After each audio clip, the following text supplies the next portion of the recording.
Mantan Sekjen Pordasi Herlan Matrusdi ditemukan meninggal dunia di area Gumuk Pasir, Parangtritis, Bantul. Herlan sempat disekap lalu dibuang dalam keadaan kritis sebelum akhirnya meninggal dunia. Herlan merupakan korban penganiayaan dan kekerasan yang dilakukan oleh Rizky Marhaendra alias RM dan Ferry Manashe alias FM yang diduga karena masalah bisnis travel umroh.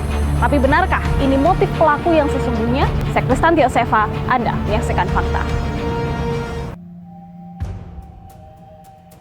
Sesosok mayat tak dikenal ditemukan tergeletak di rerumputan di wilayah Gumuk Pasir, Jalan Parangkusumo, Kabupaten Bantul, Yogyakarta. Tak butuh waktu lama, Satreskrim Polres Bantul akhirnya mengungkap identitas korban. Namanya Herlan Matrusdi, usianya 68 tahun. Rupanya, sebelum ditemukan tewas, mantan Sekretaris Jenderal Persatuan Olahraga Berkuda DKI Jakarta ini lebih dulu disiksa oleh orang yang dikenalnya. Kurang dari 24 jam, kedua pelaku, masing-masing Rizky Marhaendra dan Ferry Manashe, akhirnya diringkus. Persoalan uang 1,2 miliar rupiah disebut-sebut jadi pemicunya.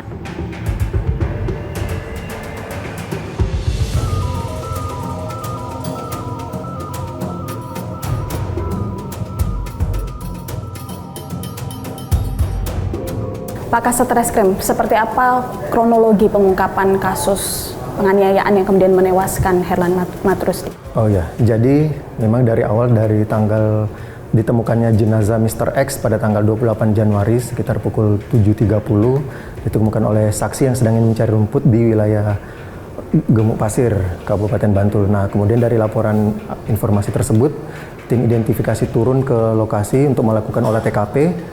Dan ditemukanlah identitas korban berinisial HM, laki-laki berusia 68 tahun. Kemudian setelah itu korban kami bawa ke Rumah Sakit Bayangkara untuk dilakukan otopsi.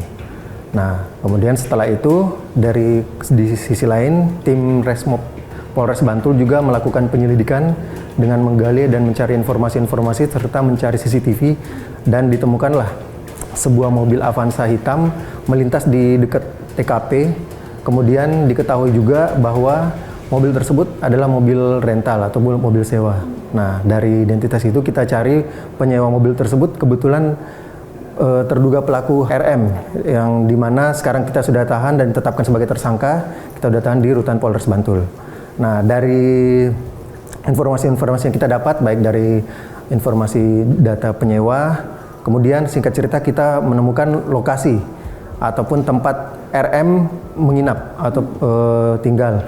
Nah, akhirnya kita mengamankan RM di sebuah penginapan di wilayah Yogyakarta bersama satu rekan pelaku lainnya juga, yaitu FM. Pidana kekerasan kepada korban itu dari tanggal 16 Januari, kemudian tanggal 18 dan 21 Januari dengan cara memukul wajah korban dengan tangan kosong, kemudian menendang perut korban menggunakan kaki kanan, yang mana hal tersebut menyebabkan patah tulang iga secara berurutan dan membuat korban sakit dan tidak bisa berdiri.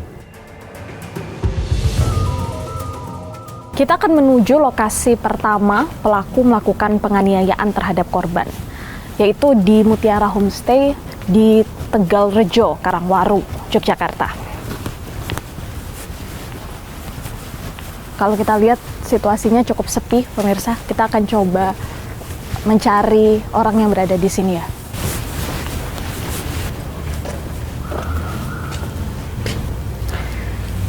Kita mau mencoba masuk untuk mencari penjaga homestay, tapi kalau kita lihat gerbang depan ini tampaknya digembok ya. Sepertinya tidak ada orang yang saat ini sedang berada di sini.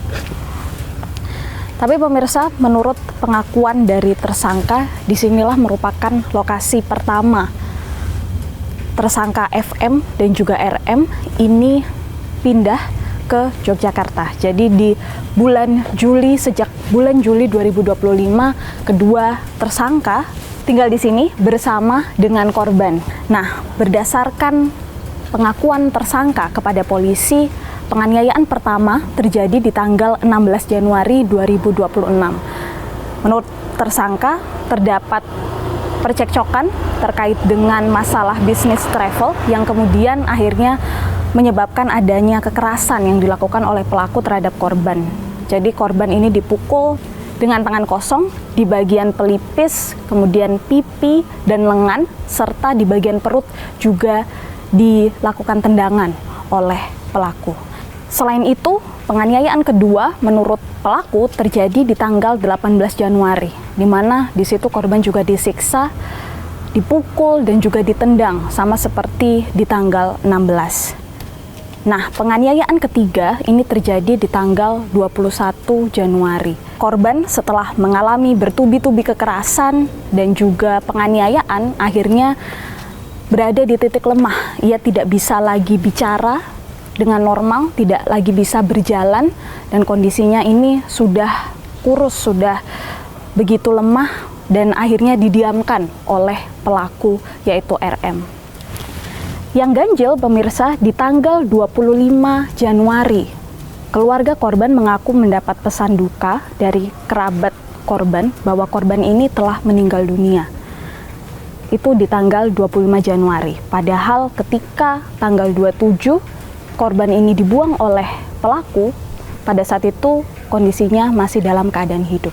Nah, dalam pesan duka tersebut tertera ada nomor rekening korban yang digunakan untuk meminta donasi, dan keluarga di situ mencurigai bahwa ini adalah skenario yang dibuat oleh pelaku untuk mendapatkan uang dari keluarga korban.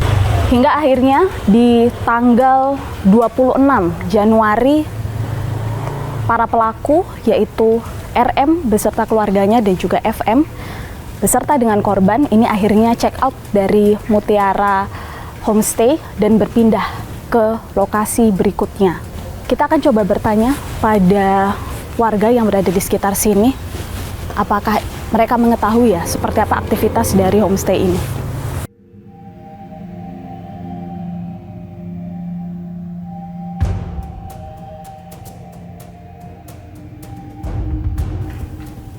Assalamualaikum Pak, izin mau tanya aja sedikit. Saya Tanti dari Fakta TV One Pak.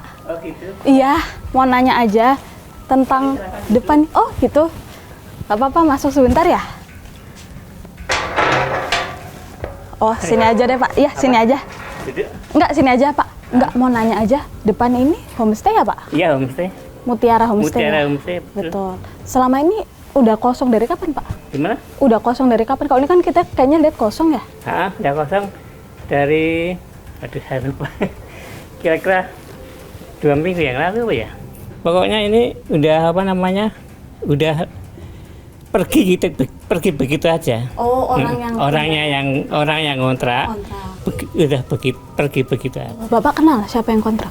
Ya kenal, suka apa namanya? Sapa ngobrol gitu. Sapa ngobrol nggak pernah. Oh. Memang tertutup orang. Siapa Pak?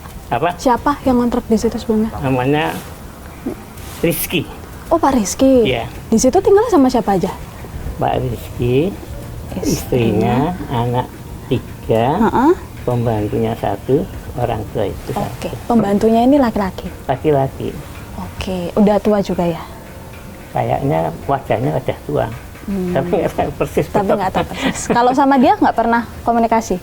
Kalau sama dia, kalau ketemu gitu kayak menghindar gitu. Oh, aktivitasnya gimana sehari-hari Pak? Kalau istrinya katanya pengacara. Kalau yang orang tua itu? Orang tua itu nggak tahu ya. Kayak nggak pernah, kayak nggak punya kerjaan gitu. Emang biasanya kalau ngelihat dia ngapain Pak orang tua itu? Ya cuma keluar gitu, masuk, keluar, masuk. Tahu siapa namanya? Kurang tahu. Oh kurang tahu ya. Oh, yang orangnya, yang ini bukan orang tuanya yang Bapak maksud ya? Yang ini bukan, sebentar ya. Nah yang ini bukan Pak? Kayaknya ya. Emang kayak gimana ciri-cirinya? Agak buta-buta gitu sedikit gitu. Terus? Ya seperti ini ya. Gemuk atau kurus? Apa? Gemuk atau kurus? Sedengan lah. Sedengan ya. Oke. Pernah nggak mendengar ada teriakan, minta tolong? Kalau di sini nggak. Nggak pernah. Atau ribut-ribut gitu? Nggak pernah. Nggak pernah. Berdasarkan keterangan dari tetangga yang persis berada di depan homestay ini, pemirsa, memang timelinenya ini cukup pas ya. Jadi pertama kali masuk sekitar pertengahan 2025, kemudian kalau menurut penuturan saksi terakhir melihat ini di tanggal 16 Januari. Sampai kemudian akhirnya seperti yang kita tahu di tanggal 26 mereka keluar dari sini dan pindah ke homestay baru. Dan informasinya ada kemungkinan bahwa kenapa mereka pindah ini karena ditagih ya uang sewa, uang kontrakan oleh yang mempunyai homestay ini. Kita akan menuju ke lokasi berikutnya untuk menemukan fakta selanjutnya.